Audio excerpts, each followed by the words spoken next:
వాగర్తావివ సంపృక్తో వాగర్త ప్రతిపత్తయే జగతః పితరో వందే పార్వతీ పరమేశ్వరం.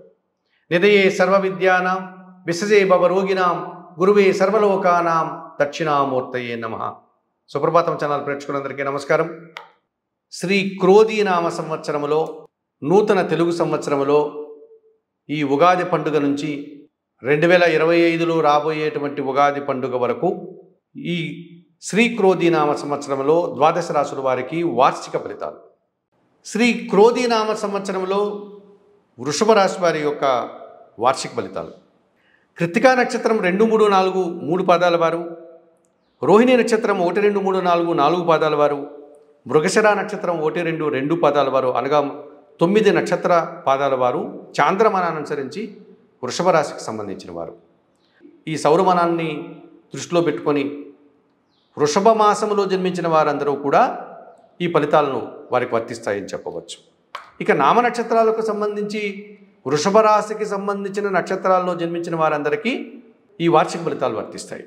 శ్రీ క్రోధీనామ సంవత్సరంలో వృషభ రాశి వారికి ఆదాయం 2, వ్యయం 8, రాజ్యపూజ్యం 7, అవమానం 3గా చెప్పడం జరిగింది.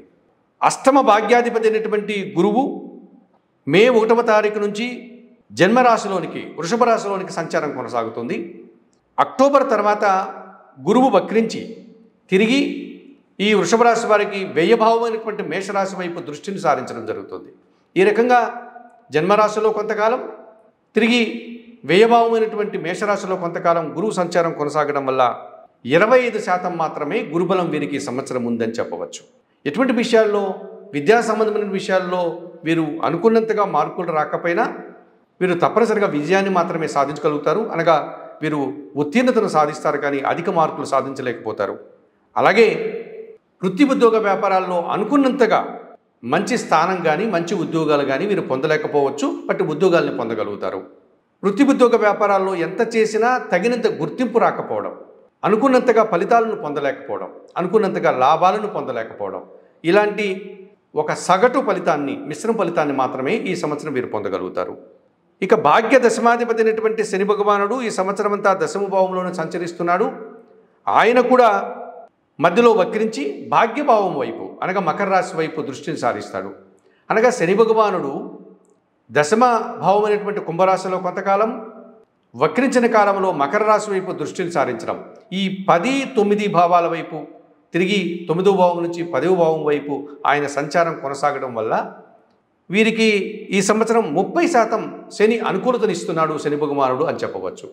ముఖ్యంగా వ్యవసాయ రంగంలో కానీ, తోటి పనివారితో కానీ, వృత్తి ఉద్యోగ వ్యాపారాల్లో పనిభారం పెరగడం కానీ, లేక పనులు వాయిదా పడడం కానీ, అనుకున్నంతగా పనులు జరగకుండా నిదానంగా చేయడం కానీ, శరీరంలో బద్ధక స్వభావం అధికంగా అవడం కానీ, తద్వారా పనుల్లో నిర్లక్ష్యం వహించి మాట పడాల్సినటువంటి పరిస్థితులు రావడం కానీ, ఇలాంటివన్నీ కూడా ఈ వృషభ రాశి వారికి శని నుంచి మిశ్రమ ఫలితాలే వచ్చేటువంటి అవకాశం ఉంది.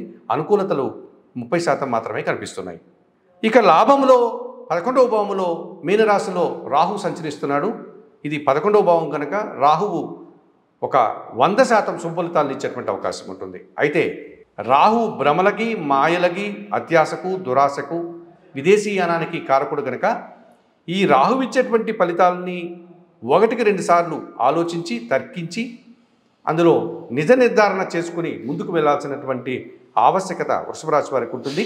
అయినప్పటికీ కూడా ధైర్యాన్ని, విదేశీయానాన్ని, నూతన వ్యక్తుల పరిచయాన్ని, తద్వారా నూతన ఉద్యోగాల్ని, ఇవన్నీ కూడా రాహు ఈ సంవత్సరం 100% శుభ ఫలితాలను ఇచ్చేటువంటి అవకాశం ఈ వృషభ రాశి వారికి ఉంది.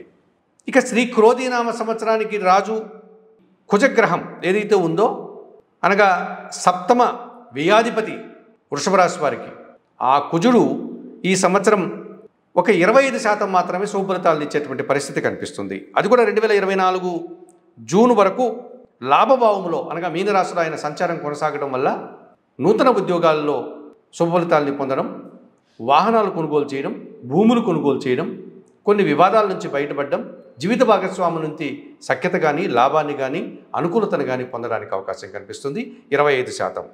ఇక వృషభ రాశి వారికి 4వ భావంలో ఉన్నటువంటి రవి భగవానుడు అనగా గ్రహరాజు అయినటువంటి సూర్య భగవానుడు 2024 మే 15 నుంచి జూన్ 15 వరకు వృషభ రాశిలో సంచారం కొనసాగడం వల్ల నూతన ఉద్యోగం రావడానికి అవకాశం ఉంటుంది, లేక ఉన్న ఉద్యోగాన్ని వదులుకునే పరిస్థితి ఏర్పడుతుంది. స్థానచలనము, ప్రయాణాలు వీరికి కనపడుతున్నాయి. జూలై 15 నుంచి ఆగస్టు 15 వరకు కూడా ఈ సూర్య భగవానుడు తృతీయ భావములో సంచారం కొనసాగడం వల్ల అధికారుల యొక్క సహాయ సహకారాలు అందుకోగలుగుతారు, తండ్రి గారి నుంచి సహాయ సహకారం అందుకుంటారు, ప్రభుత్వం నుంచి లాభాన్ని కూడా పొందగలుగుతారు. అక్టోబర్ 15 నుంచి నవంబర్ 15 వరకు షష్టమ భావములో ఈ రవి సంచారం కొనసాగడం వల్ల కొన్ని వివాదాల నుంచి బయటపడతారు, కొన్ని సమస్యల నుంచి పరిష్కరించుకోగలుగుతారు, కొన్ని పోటీ సంబంధమైనటువంటి విషయాల్లో మంచి విజయాలను, అవకాశాలను అందిపుచ్చుకుంటారు. అలాగే 2025 ఫిబ్రవరి 15 నుంచి ఏప్రిల్ వరకు కూడా ఈ సూర్య భగవానుడు దశమ లాభభావాల్లో సంచరించడం వల్ల వృత్తి ఉద్యోగ వ్యాపారంలో అభివృద్ధిని, నూతన ఉద్యోగాలని, అధికారుల యొక్క అభినందనని, అధికారుల యొక్క సహాయ సహకారాన్ని పుష్కలంగా పొందగలుగుతారు అని చెప్పవచ్చు. అయితే ఈ వృషభ రాశి వారికి పంచమ భావంలో కేతు సంచారం పూర్తిగా ప్రతికూలతనిచ్చేటువంటి పరిస్థితి కనిపిస్తుంది. వీరి ఆలోచనలు కానీ, సంతానం విషయంలో కానీ, ఆత్మీయుల విషయంలో కానీ, స్నేహితుల విషయంలో కానీ, ప్రేమికుల విషయంలో కానీ నిరాశను, ఆటంకాలని ఎదుర్కోవాల్సిన వాతావరణమే కనిపిస్తుంది. ఈ 2024వ సంవత్సరంలో వస్తున్నటువంటి శ్రీ క్రోధీనామ సంవత్సరంలో, ఈ నూతన తెలుగు సంవత్సరంలో వృషభ రాశి వారు ఈ సంవత్సరానికి రాజు అయినటువంటి ఈ కుజగ్రహాన్ని అనుకూలపరచుకోవడానికి ప్రతి మంగళవారం సుబ్రహ్మణ్య స్వామి ఆలయానికి వెళ్ళి స్వామివారిని దర్శించుకుని, నమస్కరించుకుని అర్చన కానీ, అభిషేకం కానీ నిర్వర్తించాలి. ఎర్రటి పూలమాలను స్వామివారికి సమర్పించాలి. అలాగే భాగ్య దశమాధిపతి అయినటువంటి శనిదోషం నుంచి బయటపడడానికి ఆంజనేయ స్వామి ఆలయానికి వెళ్ళి అక్కడ తమలపాకుల పూజ కానీ, వడమాల పూజ కానీ, సింధూర పూజ కానీ స్వామివారికి చేయించాలి. సుందరకాండ పారాయణం చేయాలి. ఇక పంచమ కేతు ఇచ్చేటువంటి దుష్ఫలితాల నుంచి బయటపడడానికి, నిరాశ నుంచి బయటపడడానికి నిత్య గణపతి ఆరాధన చేయాలి.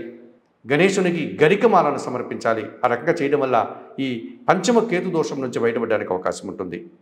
ఇక గురుబలాన్ని మరింతగా పెంచుకోవడానికి గురువారం రోజు సిద్ధి సాయినాథుని ఆలయానికి వెళ్ళి శనగల నైవేద్యంగా సమర్పించి అర్చనాది కార్యక్రమాలు నిర్వర్తించుకోండి. ఈ రకంగా చేయడం వల్ల ఈ సంవత్సరంలో మరింతగా మంచి ఫలితాలు పొందడానికి అవకాశం ఉంటుంది.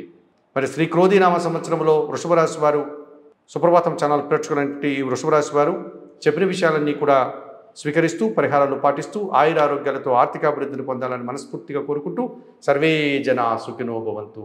నమస్కారం.